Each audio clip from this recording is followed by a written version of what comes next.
Davy said, a school is a miniature of society. John Dewey ने कहा विद्यालय एक समाज का लघु रूप है।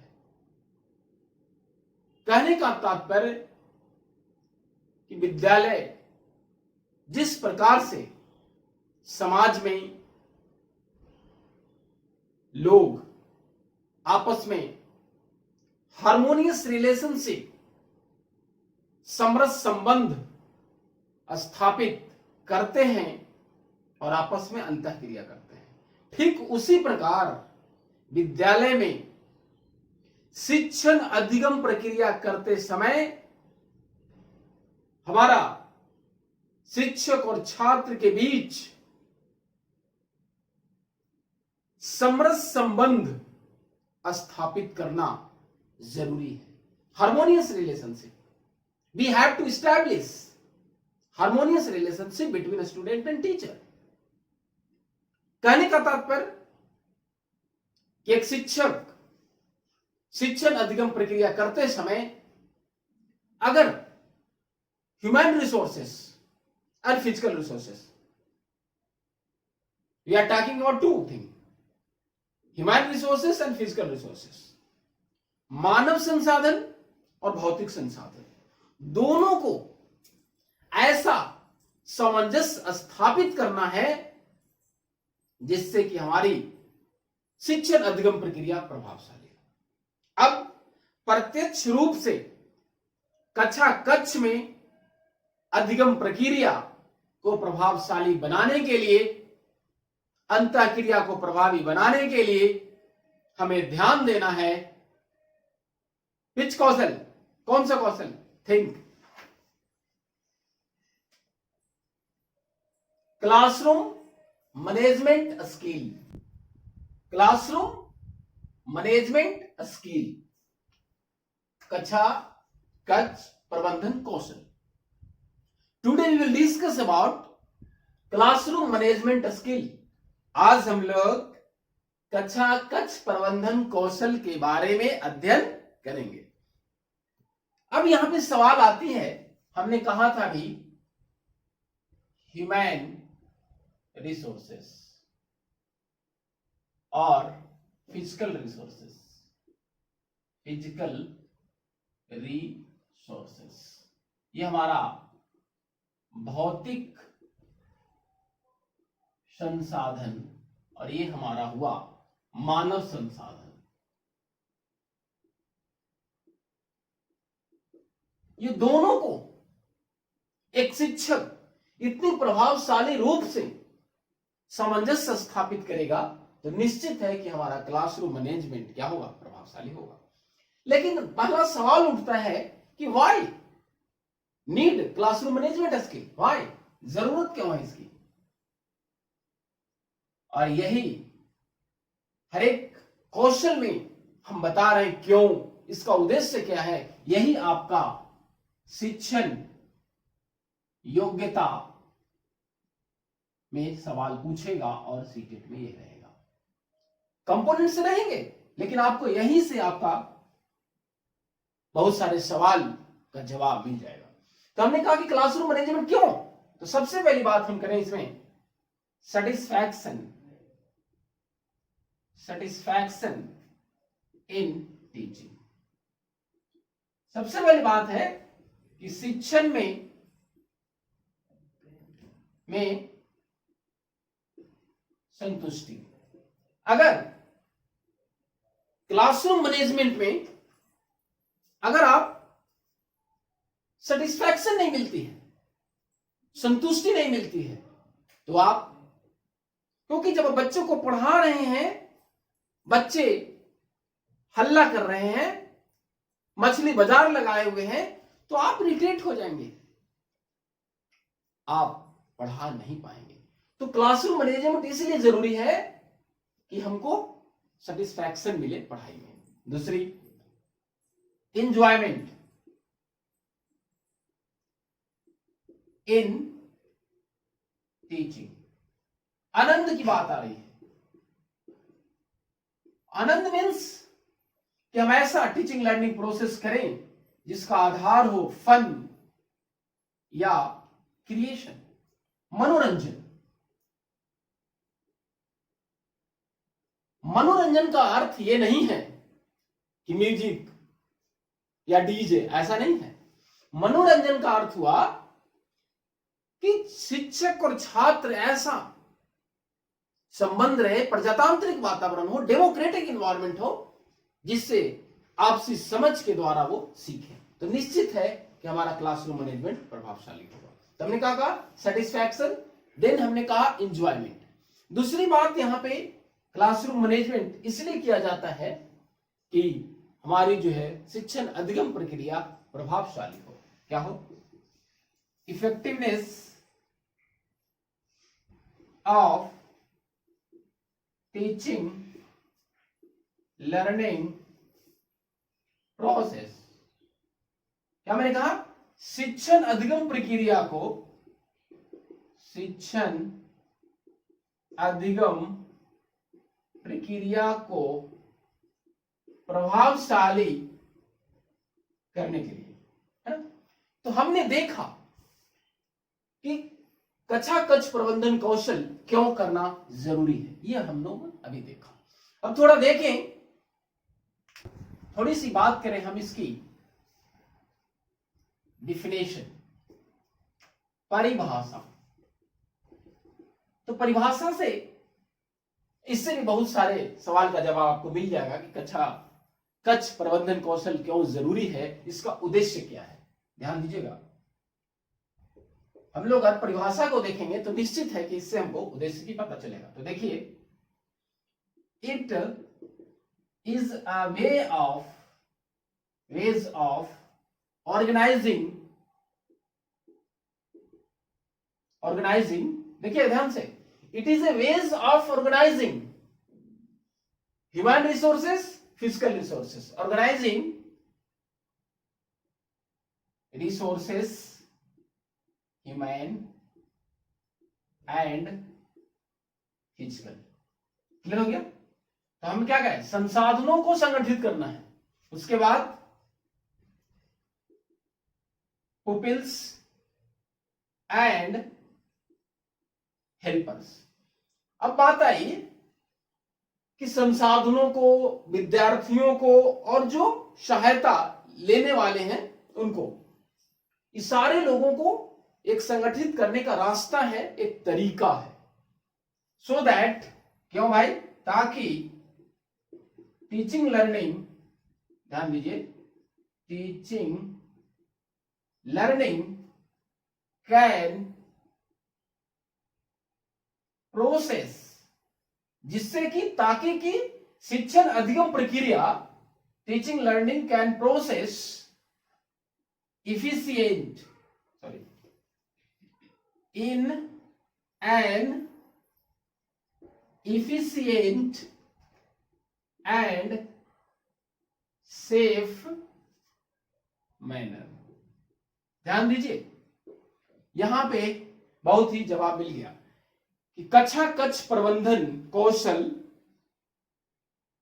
संसाधनों का, छात्रों को और सहायता लेने वालों को संगठित करने का एक तरीका है, जिससे कि शिक्षण अधिगम प्रक्रिया को समुचित, ध्यान दीजिए, शिक्षण प्रक्रिया को समुचित और सुरक्षित तरीके से किया जा सके। क्लियर हो गया कि in an efficient and safe manner, समुचित और सुरक्षित तरीके से। तो कहने का तात्पर्य क्या हुआ, और खास करके अगर हमारी बात करें आप, व्हाट इज योर मोटो, तो सुनिए, कहने का मतलब क्या हुआ, माई मोटो इज, मोटो मीन्स उद्देश्य, मेरा उद्देश्य क्या है, तो सुनिए, to teach is to touch lives forever. हमने कहा कि शिक्षण प्रक्रिया का उद्देश्य क्या है, मोटो क्या है, तो टीच इज टू टच, ऐसा पढ़ाएं हम, ऐसी शिक्षण अधिगम प्रक्रिया करें हम कि जिससे छात्रों का जुड़ाव हमेशा बना रहे। मैंने क्या कहा, ऐसी शिक्षण प्रक्रिया, ध्यान दीजिए, ऐसी शिक्षण अधिगम प्रक्रिया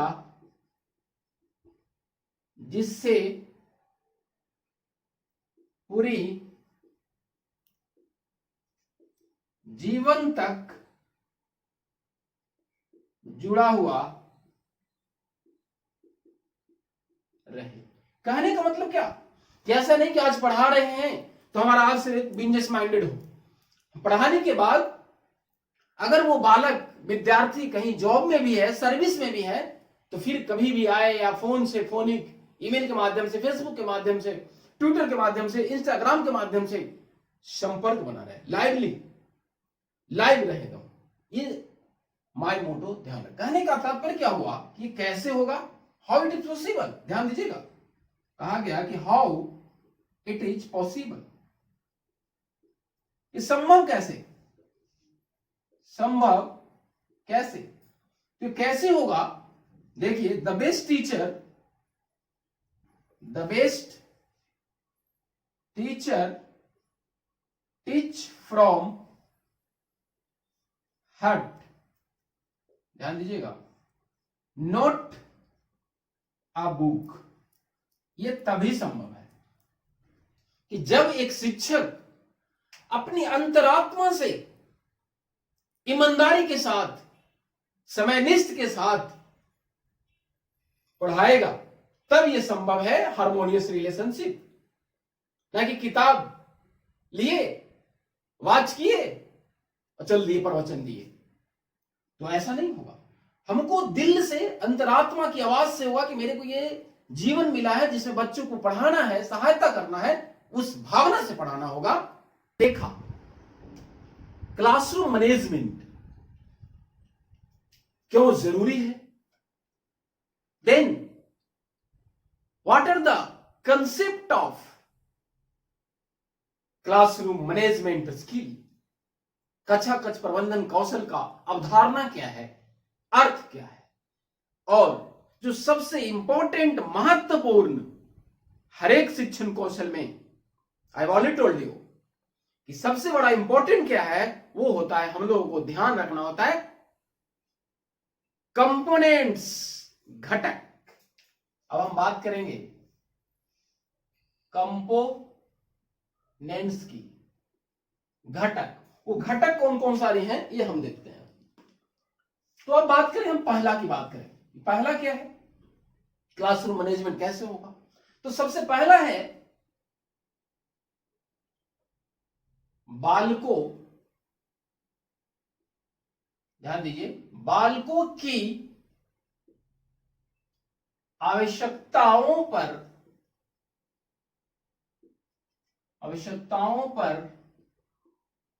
ध्यान देना। ये सबसे बड़ा इंपॉर्टेंट पॉइंट है। ये जो कहा गया कि नीड, इंटरेस्ट, आवश्यकता, रुचि, कि बच्चों को जो आवश्यक है क्लासरूम में वही पढ़ाया जाए, जो उसको डेली लाइफ से जरूरत है, आगे भविष्य में जो जरूरत है, वही चीजें पढ़ाया जाए, तो निश्चित है कि आपका क्लासरूम मैनेजमेंट प्रभावशाली होगा।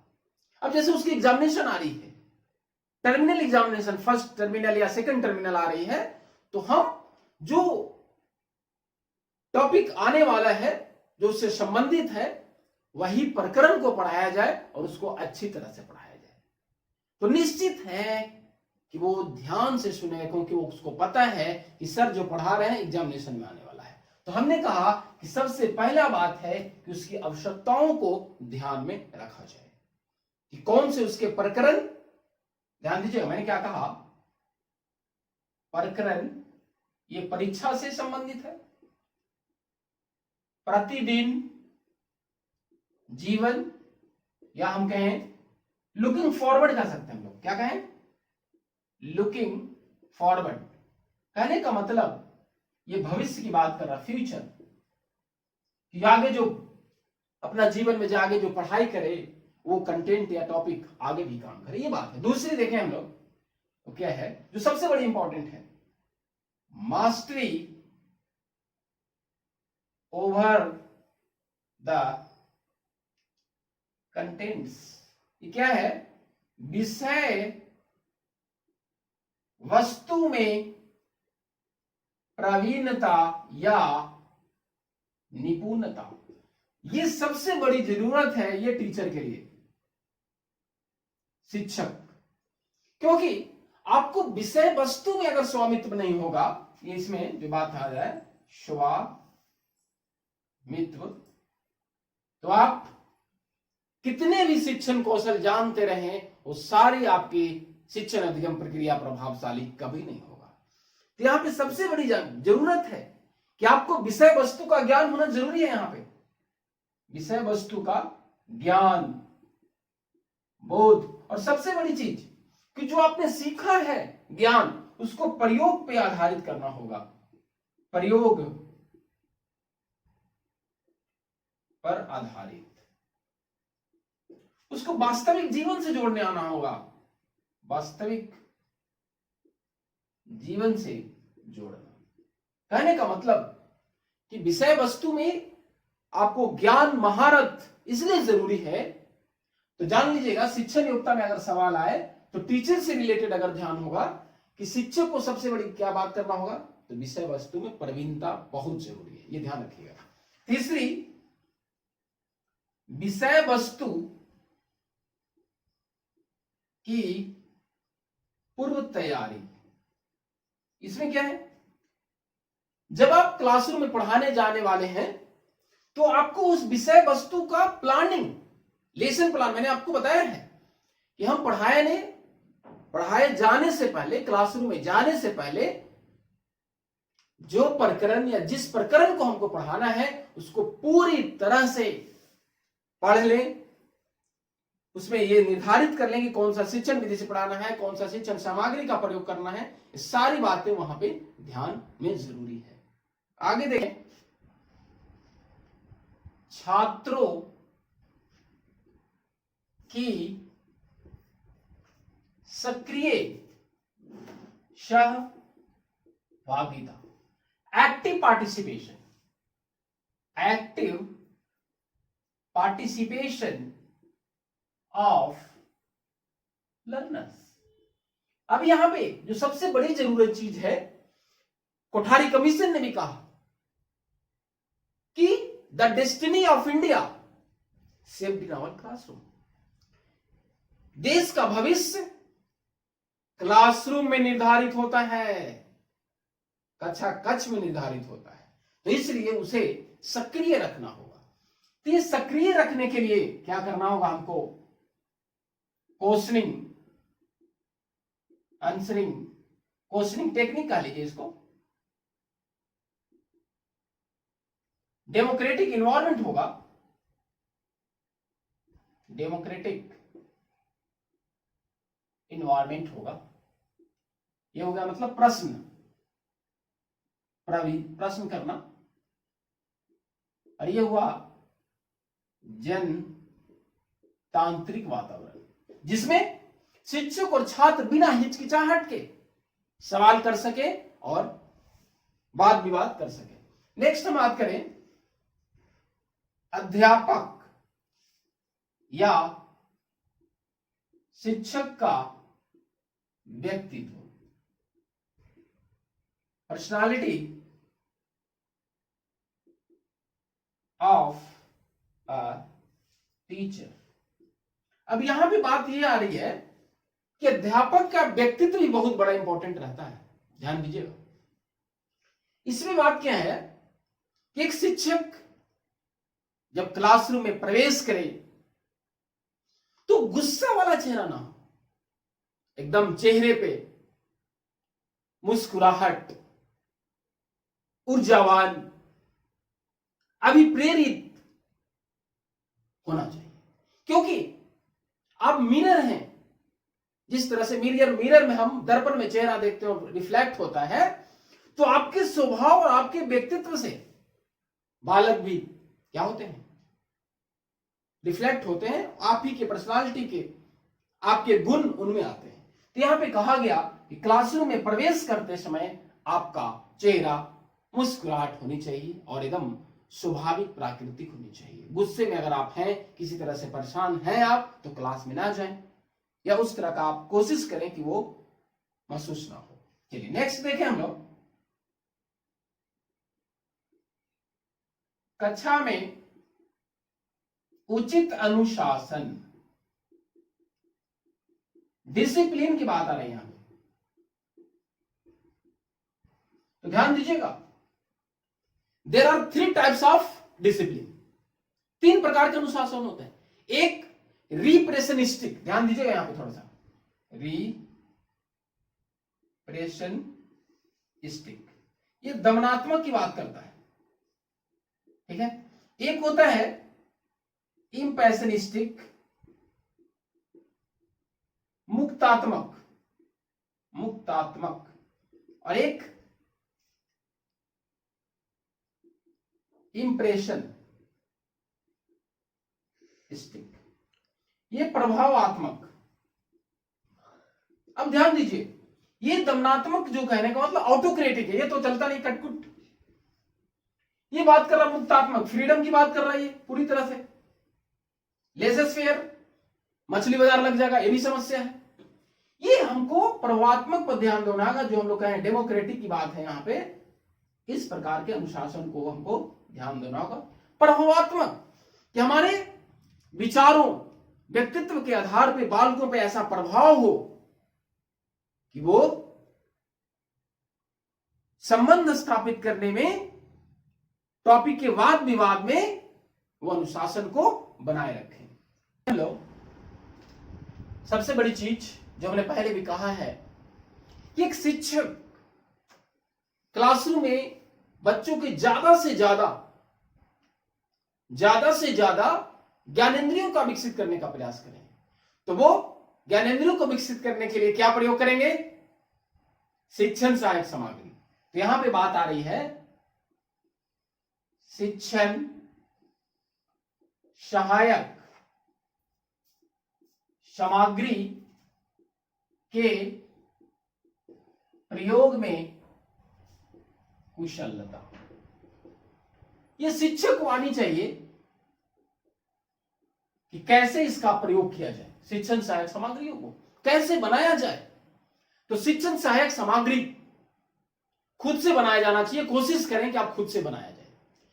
अगर आप स्वयं से बनाते हैं तो बच्चे मोटिवेट होते हैं कि हमारे शिक्षक ने बनाया है, तो भी अगर रेडीमेड आप बाजार से लेकर चल जाएंगे तो उतना मोटिवेट नहीं होगा। तो ध्यान रखें। और शिक्षण सहायक सामग्री के प्रयोग में कुशलता कहने का मतलब, इसको आप बनाया जाना इस तरह से हम बनाएं बड़े A4 साइज पेपर में कि पीछे जो बच्चे बैठे हैं उनको भी दिखाई दे शिक्षण सामग्री में जो हम अक्षर का प्रयोग कर रहे हैं वो बड़ा हो, साफ हो और शुद्ध हो। इसमें रंग का चुनाव इंपॉर्टेंट है। उसके बाद जो आप पिक्चर बनाए, तो हमने क्या कहा कि ऐसा बनाए कि जो पीछे भी दिखाए। और प्रयोग में कुशलता कहने का मतलब कि जब इसका प्रयोग हो जाए, हमने शिक्षण सहायक सामग्री का हैंग किया, लटकाया, जैसे डाइजेस्टिव सिस्टम हमने पढ़ा था, पाचन तंत्र तो पढ़ा लिया, तो हमको उसको हटा देंगे। तो कहा गया कि शिक्षण सहायक सामग्री के प्रयोग में कुशल होना जरूरी है। किसको? शिक्षक को। अब आगे बात है नेक्स्ट, लचीली शैक्षिक प्रक्रिया। ये तो आप जानते ही हैं, शैक्षिक प्रक्रिया फ्लैक्सिबिलिटी की बात करता है।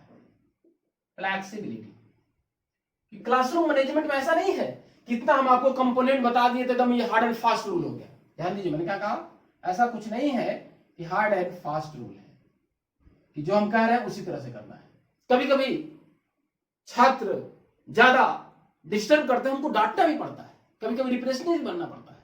तो हमने कहा कि लचीली शैक्षिक प्रक्रिया में थोड़ा सा लचीला का मतलब हमने बताया था पहले आपको, विविधता का मतलब ये कि आप कुछ अलग से कर सकते हैं जिससे कोई शिक्षण अधिगम प्रक्रिया प्रभावशाली बन सके, तो यू कैन कर सकते हैं। ऐसा कुछ नहीं है कि हार्ड एंड फास्ट रूल है कि जो हम कह रहे हैं वही करना है। चलिए आगे देखें, सबसे बड़ी चीज हम बात बता रहे हैं अब, नवीन शिक्षण तकनीकी का प्रयोग। अब ये नवीन, इनोवेटिव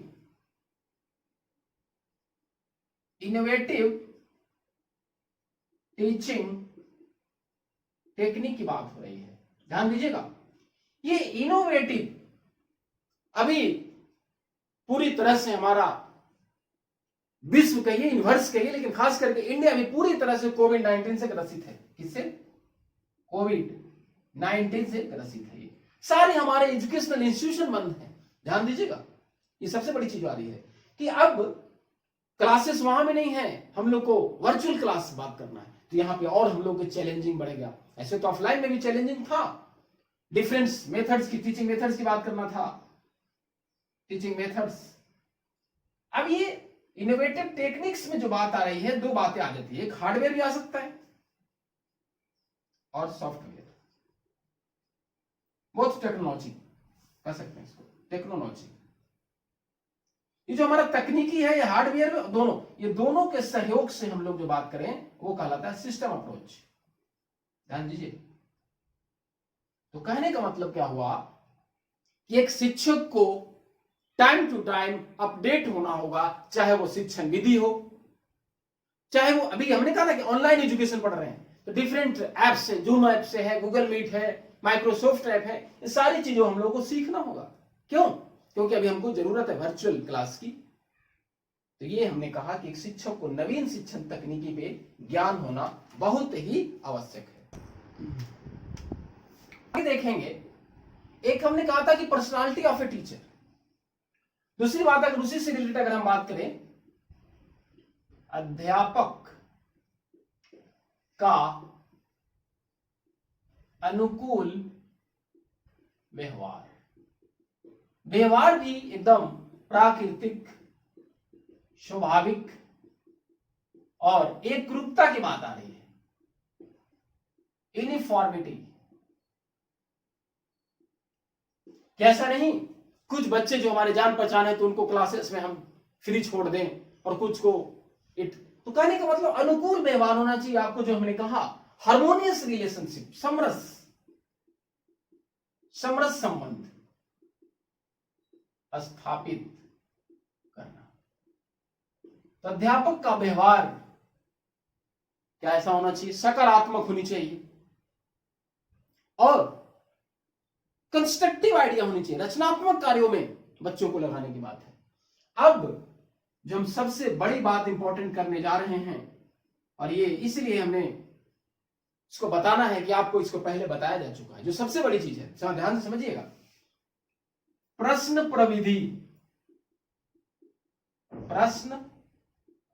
प्रविधि का समुचित ज्ञान, या कह लीजिए प्रश्न प्रविधि में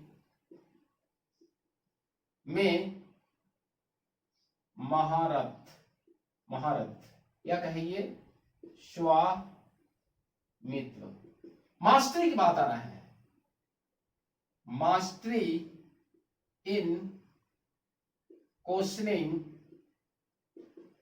टेक्निक। अगर बात किया जाए क्लासरूम मैनेजमेंट की, तो सबसे बड़ा इंपॉर्टेंट यही है, आपको मैं बता दे रहा हूं, कौन सा, मास्टर इन क्वेश्चनिंग टेक्निक।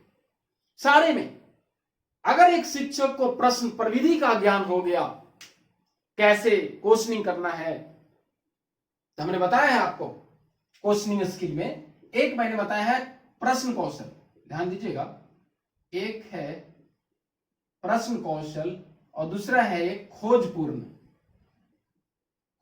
या इसी को हमने कहा है अनुशीलन प्रश्न कौशल। तो इसमें हमने इसका ऑलरेडी पहले वीडियो बना दिया हम आपको, ये आप पहले ऑलरेडी डिस्कस है, ऑलरेडी आप इसको हम बता चुके हैं। तो प्रश्न प्रविधि में समुचित ज्ञान होना आवश्यक है एक शिक्षक को, ध्यान दीजिएगा, ये बहुत ही आवश्यक है। क्लासरूम मैनेजमेंट एक शिक्षक को कक्षा कक्ष प्रभावशाली करने के लिए शिक्षण अधिगम प्रक्रिया को प्रभावशाली बनाने के लिए ऐसे सब जरूरी है। मैंने कहा कि अध्यापक का व्यवहार, आवश्यकताओं पर ध्यान देना। एक और बात है जो सबसे इंपॉर्टेंट है, वो क्या है, अगर आप क्लासरूम में पढ़ा रहे हो, ध्यान दीजिएगा, लिसन केयरफुली, एक शिक्षक को या प्रभावी शिक्षक का एक गुण होना यह भी जरूरी है कि आप क्लास में बच्चों को नाम लेकर बुलाएं। ध्यान दीजिएगा, मैंने कहा को क्या करना है आपको, कॉल विथ नेम, नेम से बुलाया जाए इसको। ऐसा नहीं कि ये रोल नंबर, ये रोल नंबर, ऐसा नहीं, नाम से बुलाने से उसमें क्या होता है, ध्यान दीजिएगा, आत्मीयता और घनिष्ठता। हमने कहा कि एक प्रभावशाली क्लासरूम को बनाने के लिए बालकों को नाम लेकर बुलाया जाना चाहिए। फिर हमने कहा कि सबसे बड़ा इंपॉर्टेंट, एक शिक्षक को प्रश्न प्रविधि का समुचित ज्ञान होना अनिवार्य है।